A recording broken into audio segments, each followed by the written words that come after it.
digigit, pernah biru, pernah sampai berapa kali dicakar, baru mau sembuh, udah luka lagi gitu ya. Casa Vela Talks, ruang diskusi dan inspirasi. Halo teman-teman, gimana kabarnya? Semoga selalu sehat ya.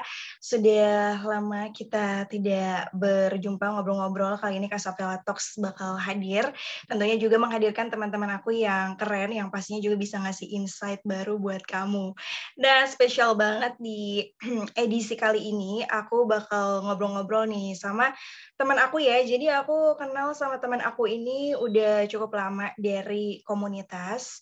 Kita kenal di Sekolah Damai Indonesia ya, bahas tentang keberagaman, toleransi, dan lain-lain yang pokoknya juga keren banget.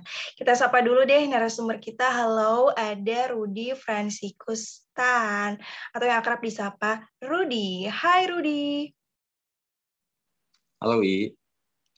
Sehat ya kamu ya? Puji Tuhan, sehat, aman. Iya, jadi nih teman-teman ya, aku tuh pengen ngobrol sama Rudy tentang sesuatu yang dia itu expert banget, bukan expert banget juga sih ya, tapi udah bergelut sekian lama gitu. Jadi Rudy ini adalah seorang terapis juga, dulunya kuliah di Universitas Pendidikan Indonesia dan aktif juga mengajar dan lain sebagainya nih. Mungkin aku mau nanya dulu deh sama Rudy, Rudy aktivitas kamu apa aja sih saat ini? Ini masih bekerja ya, dan masih fokus di bidang yang sama melayani anak berkebutuhan khusus, Wi. Hanya memang selama pandemi kan, kita pandemi udah berapa lama ya, udah mau jalan 2 tahun lebih ya. Iya. Ya nggak sih? Selama pandemi ini memang nggak terlalu aktif seperti sebelum corona melanda ya. Maksudnya kegiatan-kegiatan komunitas itu lebih banyak yang bisa diikutin gitu. Cuman sekarang sifatnya kan udah online ya. Dan hampir beberapa komunitas yang dulunya aku selalu gitu ikut, terlibat di sana, sekarang udah enggak gitu. Paling sejauh ini kegiatannya lebih banyak fokus di kerja aja gitu. Kemudian ya tetap masih ngasih edukasi sih di media sosial. Paling itu sih ya sejauh ini meskipun nggak harus terlibat kegiatan-kegiatan di komunitas, tapi sejauh ini kan aku juga punya platform kan, media sosial. Selain di media sosialnya sendiri pribadi, juga punya platform media sosial untuk aku edukasi gitu di bidang yang sama, berkebutuhan khusus gitu, terkait tentang parenting juga di sana gitu. Jadi tetap masih berdayakan teknologi yang ada gitu untuk tetap men-share lah intinya apa yang aku tahu, apa yang aku bisa, aku paham, aku coba mau berbagi. Khususnya untuk orang-orang tua yang memiliki anak dengan berkebutuhan khusus. Itu sih. Karena memang kan nggak kita pungkiri juga ya, masih banyak orang-orang di luar sana yang memang belum terlalu mengenal siapa sih anak berkebutuhan khusus. Begitu sih. Jadi memang usaha-usaha kecil yang aku lakukan lewat media sosial, mengedukasi, ngasih tahu bahwa anak berkebutuhan khusus itu begini. Mereka juga bisa berkarya, mereka juga bisa punya karya sama seperti kita pada umumnya, dan ada gitu bukti-buktinya gitu. Jadi itu sih paling kegiatanku sejauh ini, Wi. Mantap ya. Nah, Rud, boleh cerita dong awal mula kamu akhirnya terjun ke dunia ya anak berkebutuhan khusus ya. Kan kamu kuliah di UPI juga, terus fokus di jurusan sana. Awal mulanya kenapa sih ngambil jurusan itu dan ya sampai sekarang fokus di sini akhirnya kenapa juga, Rud? Panjang ya. Kayaknya Tiwi juga tahu pernah sempat wawancara kan sebelumnya kan. Jadi sedikit banyaknya Tiwi udah tahu nih cerita aku. Tapi aku mau berbagi lagi kan sedikit mungkin untuk teman-teman di luar sana yang menonton video ini. Jadi sebenarnya aku pribadi memang nggak pernah kepikiran akan terjun di dunia ini sekarang. Dulunya, kalau mau cerita aku sekolah SMK terakhir SMK itu teknik mesin. Aku lulus di tahun 2010. Dan saat itu aku nggak langsung kuliah. Pengennya aku masuk STM atau SMK ya. Dulu sih masih STM ya. Sekarang pindah SMK. Nah, aku pengennya tamat dari sekolah teknik itu, sekolah menengah kejuruan, aku pengen punya usaha, ngembangin, berbisnis lah ya. Gitu. Cuman ternyata kayaknya jalannya nggak bisa. Setelah aku tamat, dan aku nggak punya niat buat kuliah malah, karena memang lebih senang kayaknya berbisnis ya. Ini kalau kita mau cerita panjang ya, aku sedikit cerita ya. Nggak apa-apa kan, Wi? Nggak apa-apa. Iya. Nah, itu awalnya. Kemudian aku tamat, aku nggak langsung ini nih ceritanya. Kan punya niat buat ngebangun usaha, bisnis. Ternyata nggak juga di sana, nggak jalannya kayak gitu. Akhirnya aku bekerja dulu dengan orang lain. Aku bekerja sambil nih coba-coba untuk kuliah. Nah, sebenarnya kalau secara ekonomi keluargaku ya bisa dikatakan keluarga yang kurang mampu lah ya. Jadi aku berusaha sambil tamat kemarin itu, aku bekerja dengan harapan saat aku kerja aku kumpulkan duit, aku bisa kuliah di tahun berikutnya. Nah, sembari ini sambil kerja aku coba cari info beasiswa juga. Di tahun pertama aku cari, aku coba juga gagal. Terus di tahun kedua masih melakukan hal yang sama, bekerja terus cari info beasiswa. Ternyata aku coba juga, aku gagal. Nah, di tahun ketiga mungkin terlalu sering banyaknya gagal ya buatku ya. Ya udahlah, coba aja lagi. Sampai ada waktu itu orang bilang, ini yang ketiga kalinya nih di tahun ketiga aku coba. Coba aja lagi. Siapa tahu kamu beruntung di tahun ini katanya. Aku coba di beasiswa yang satu. Terus aku nggak lolos. Ini di tahun ketiga nih. Nah, aku udah nggak punya duit lagi nih. Kebanyakan duit kan ngurus beasiswa kan ada persyaratannya kan. Buat SKCK, kalau nggak salah ada SKCK. Surat-surat yang lain ya kan. Duitnya udah nggak ada nih. Kebetulan, nah yang terakhir nih ada informasi beasiswa juga.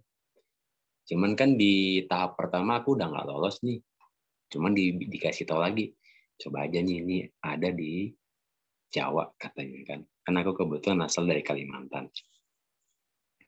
Cobain aja, siapa tahu kamu beruntung bisa kuliah di Jawa. Aduh, aku bilang, kemarin aja aku udah coba tes yang ini, aku nggak lolos, aku bilang kan. Tapi sekarang katanya yang nawarin aku itu nggak banyak nih, baru sedikit yang daftar. Aku mikir kan sampai pulang ke rumah, aku nggak punya duit lagi. Ini gimana caranya? Ya udahlah, coba-coba. Akhirnya aku beranikan diri, kalau nggak salah aku pinjam gitu duitnya atau gimana ya. Akhirnya iya, singkat cerita aku coba daftar. Setelah aku daftar, aku lihat pendaftarnya udah banyak. Aduh, udah pesimis aku. Bisa nggak ya? Ya udahlah, daftar aja masuk. Nothing tulus. Akhirnya pas pengumuman informasi kelulusan, aku nggak ada di tempat. Justru aku masih bekerja malah. Jadi aku minta tolong mamaku kalau nggak salah untuk cek informasi tersebut, apakah aku lulus atau enggak. Nah, saat dikasih tahu kan di telepon sama mama, kamu lulus. Aku biasa aja gitu, nggak kayak ngerasa excited, wah keren aku lulus. Karena mungkin udah terbiasa dengan kegagalan kali ya, udah berkali-kali gagal gitu ya. Jadi waktu berhasil tuh kayak nggak ngerasa, nggak percaya gitu. Ya udah, bersyukur. Pulang lihat, oh iya benar aku lolos. Ya udahlah, mau gimana lagi. Akhirnya siap-siap pergi berangkat kuliah ke Bandung. Nah, kenapa aku punya niat mau kuliah ya? Aku kemarin itu, ya maksudnya berapa tahun yang lalu ya, gak kepikiran mau jurusan apa saja, yang penting ada beasiswa, aku coba kuliah. Niatku, waktu itu yang aku pikir, aku harus kuliah. Gimana pun caranya. Kalau misalkan kamu cari jurusan dulu yang sesuai dengan kamu, Belum tentu ada beasiswanya, ya enggak? Iya. Nah, akhirnya aku coba cari beasiswa, apapun jurusannya aku coba masukin. Setelah aku masuk, ternyata ya ini jadi guru nih. Ini jadi guru untuk anak berkebutuhan khusus. Nah, aku pikir, wah ini gimana nih? Setelah masuk perkuliahan kan ternyata pembelajarannya itu nggak pernah aku dapatkan di bangku SMK. Aku belajar tentang teknologi, fisika, kimia, tentang hitung-hitungan ya kan di jurusan teknik. Sekarang masuk di jurusan pendidikan khusus yang banyak membahas seputar anatomi, fisiologi manusia, psikologi perkembangan itu apa. Kalau di SMA mungkin lebih banyak belajar tentang IPA ya di sana ya. Aduh, cuman karena ngerasa aku punya semangat buat belajar ya. Udah, aku nggak ngerasa ini jadi masalah buatku gitu. Jadi aku terus belajar aja gitu. Justru aku malah tertantang waktu itu kan. Ya meskipun ya kan aku lulusan yang cukup lama juga ya, bisa dapat beasiswa dan bersyukur bisa lolos juga di sana, dikasih kesempatan. Aku pikir ini aku mau tunjukkan meskipun aku lama lolosnya, kan waktu itu juga masih ada tingkatan-tingkatan yang baru-baru tuh, segar-segar tuh, yang masih fresh ingatannya. Mau tunjukkan kalau aku juga bisa gitu. Aku mau pengen buktikan ke mereka kalau aku juga bisa. Jadi sebenarnya nggak ada kepikiran sama sekali ingin terjun di bidang ini gitu. Dan dulu mungkin ini pengalaman yang harusnya nggak usah ditiru ya sama siapa-siapa ya. Nah waktu SMP aku tuh nggak pernah kepikiran buat jadi guru. Nah mungkin sedikit jahilnya aku waktu SMP itu kayak pernah ngeledekin guru gitu. Nah aku nggak pengen jadi guru gitu. Nggak tahu kenapa akhir-akhir ini bukan akhir-akhir ini, maksudnya kenapa akhirnya aku kok studi kuliah di bidang ini, kemudian jadi guru. Kayaknya aku pikir karma kali ya, karena aku mungkin pernah ngolong-ngolong atau ngejek-ngejek guru dulu ya. Aku nggak pengen jadi guru, aku bilang sama teman-temanku, sempat ceritakan. Ternyata aku jadi guru sekarang. Justru gurunya untuk anak-anak yang berkebutuhan khusus, bukan guru-guru orang biasa. Wah, aku sempat berpikir apakah ini karmaku. Jadi mungkin Terus buat ekstra ya, kalian Rudy yang ya. jadi buat kalian yang nonton video ini, jangan pernah kalau misalkan ngeledekin orang, siapapun, apapun profesinya, itu mungkin pelajaran yang harus diambil dari cerita ini ya. Itu berguna sekali. Aku nggak tahu sama itu ada atau enggak ya, tapi itu akhirnya aku ngerasakan sendiri. Aku sekarang jadi guru untuk anak-anak yang spesial menurut. Kalau ya ceritanya tuh memang nggak ada kepikiran di sana. Aku pikirnya udah bagian pada perjalanan hidupku yang memang udah direkayasa sama Sang Pencipta ya. Jadi kadang aku ngerasa apa hal yang aku nggak suka tuh selalu dimunculkan gitu di akunya, Wi. Jadi kadang sempat berpikir juga kalau aku nggak suka ini juga kadang bahaya nih buat aku. Siapa tahu beberapa waktu ke depan aku dapatkan itu gitu. Karena banyak hal yang rasanya aku nggak suka, akhirnya aku dapatkan dan dikasih gitu. Ya mungkin sisi positifnya aku harus belajar tentang hal itu, mungkin aku pikirkan. Itu sih. Jadi ya setelah di bidang itu aku belajar terus, aku dalami. Akhirnya aku menemukan passionku setelah belajar lewat itu gitu. Aku banyak mengenal anak-anak yang luar biasa menurutku. Aku juga banyak belajar lewat mereka, pengalaman hidup mereka. Aku masuk observasi, keluar masuk sekolah sana sini gitu dengan spesies yang berbeda. Aku bisa lihat keberagaman di sana gitu. Baik secara bentuk mereka, fisiknya mereka, pemahaman mereka juga gitu. Kemudian lewat guru-gurunya, justru aku diperkaya gitu. Kalau secara keberagaman, toleransi di agama, di daerah aku di Kalimantan, rasanya itu hal yang biasa ya. Aku kan diasuh juga sama angkatku. Dia seorang Muslim, dia beragama, dia beragama Muslim, seorang Muslim, dia sukunya Melayu. Jadi kalau berkaitan dengan keberagaman, sebenarnya aku udah apa ya, udah terbiasa untuk hal itu. Tapi ini yang berbeda adalah aku bisa kenal lebih banyak lagi keberagaman yang aku pikir nggak cuma hanya sekedar suku, agama. Ternyata ada, oh ini anak-anak yang luar biasa gitu, yang nggak bisa melihat, tapi mereka bisa punya kemampuan yang luar biasa. Jadi banyaklah kalau kita mau cerita tentang anak berkebutuhan khusus ya. Mungkin di lain episode kita bisa cerita lebih banyak lagi tentang siapa saja anak berkebutuhan khusus. Jadi sedikit cerita mungkin itu ya, Wi ya. Bukan sedikit sih, kayaknya ini panjang ceritanya ya. Tentang bagaimana sih aku akhirnya bisa terjun dunia ini. Nggak Tapi ada sama sekali. luar biasa ya, Ini ya. Wi. Tidak sengaja tapi pada akhirnya menjadi hal yang sangat dekat untuk kehidupan kamu saat ini gitu. Nah, kan kamu awalnya nggak ada ekspektasi tuh ya untuk masuk jurusan tersebut. Terus akhirnya juga bekerja di bidang ini gitu. Apa sih suka duka yang kamu rasakan selain tadi soal merasakan ada keberagaman yang belum pernah kamu temukan sebelumnya gitu, Ruth? Kita cerita yang sukanya dulu ya. Nggak, kalau sekarang,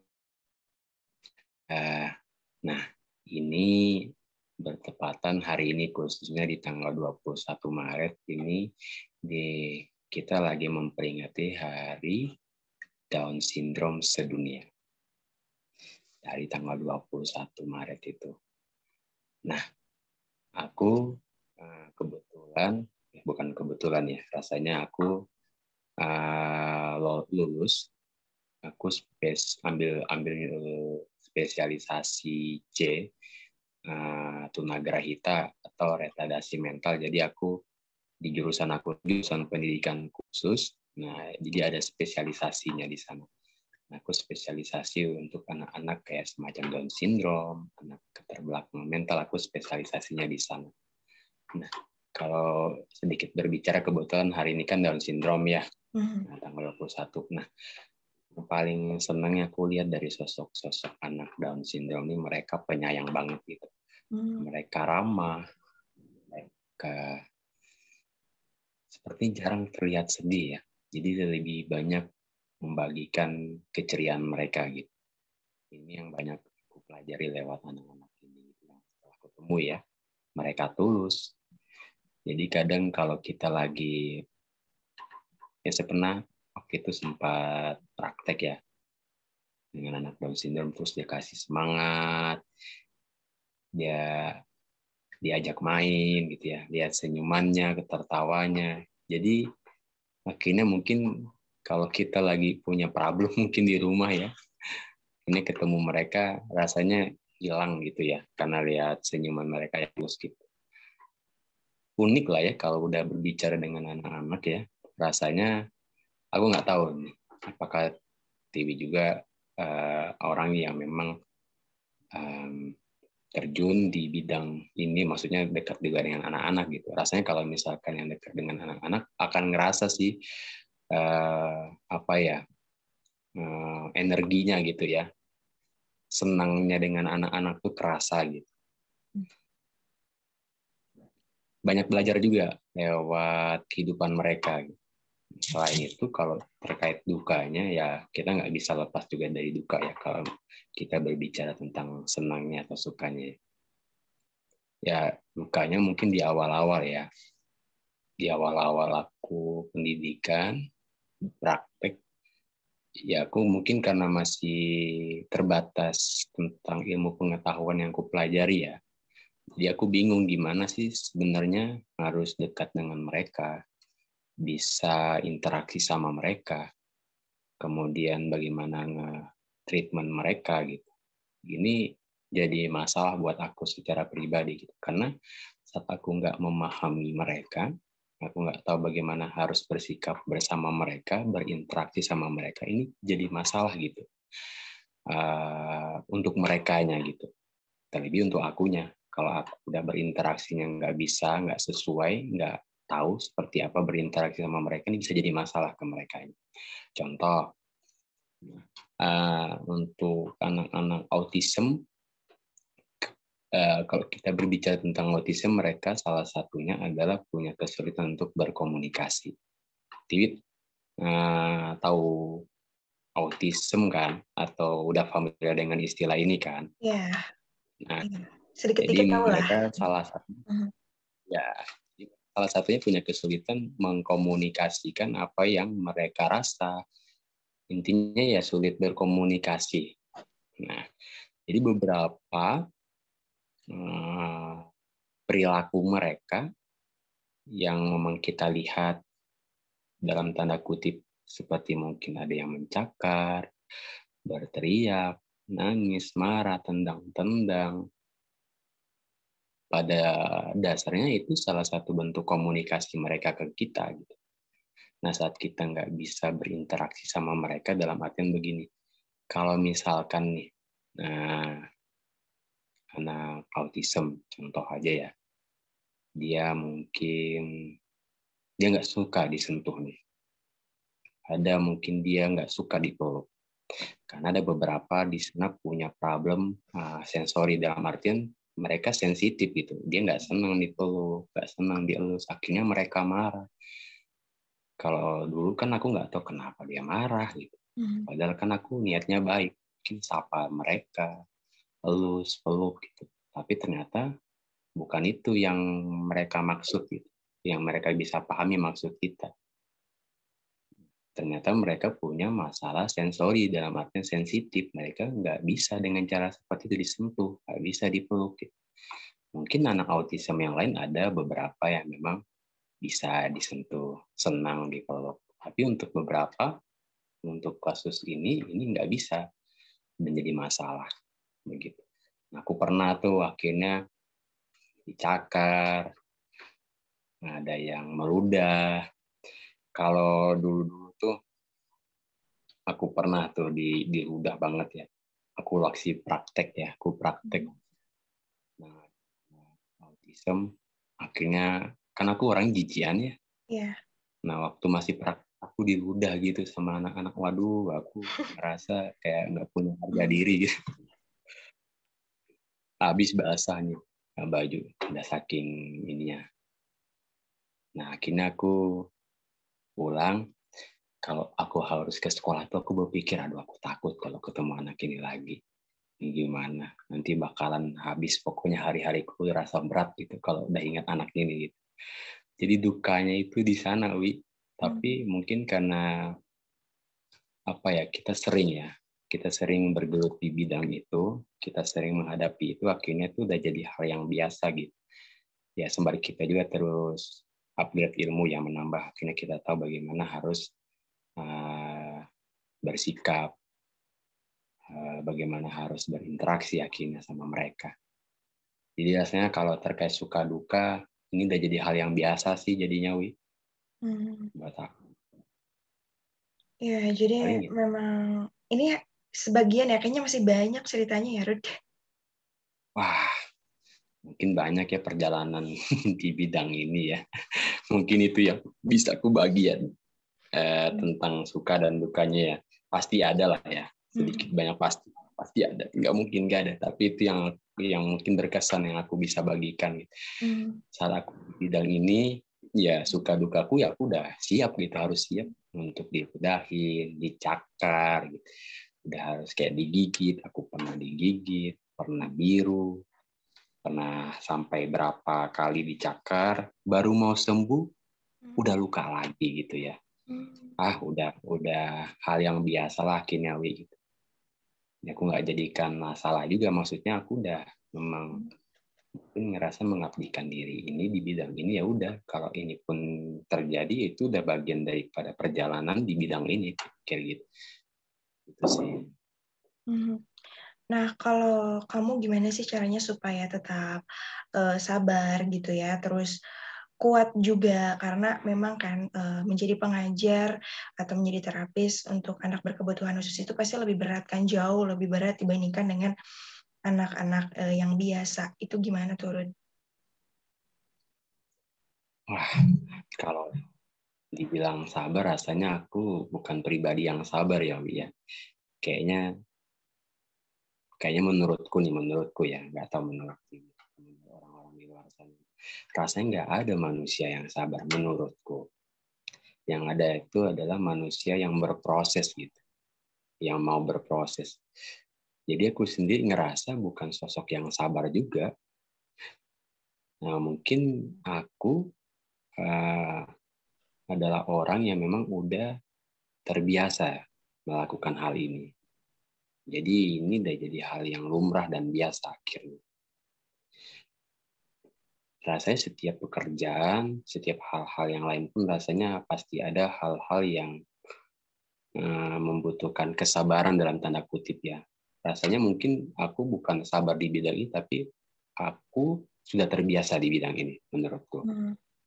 Kalau misalkan aku diminta mengajar orang dewasa atau mengajar anak-anak yang pada umumnya, yang bukan anak-anak spesial, mungkin belum tentu aku juga sesabar orang-orang yang mengajar mereka. Ini mungkin karena aku nggak terbiasa aja, begitu sih. Jadi rasanya kalau dibilang sabar, aku nggak sabar juga ya. Cuman karena aku udah terbiasa, sudah terbiasa. Jadi itu jadi hal yang biasa. Mungkin itu sih. Jadi kalau dibilang tipsnya apa, kok bisa sabar, biasakan aja. Kalau sering berinteraksi, sesuatu yang sering kita lakukan, itu kan akan jadi kebiasaan ya. Nah, mungkin ini akan terlihat akhirnya kita terbiasa di bidang tersebut. Mau apapun itu sih jadinya. Jadi sabar itu buatku nggak ada, tapi mungkin orang lain yang melihat bahwa aku sabar. Siap, bro.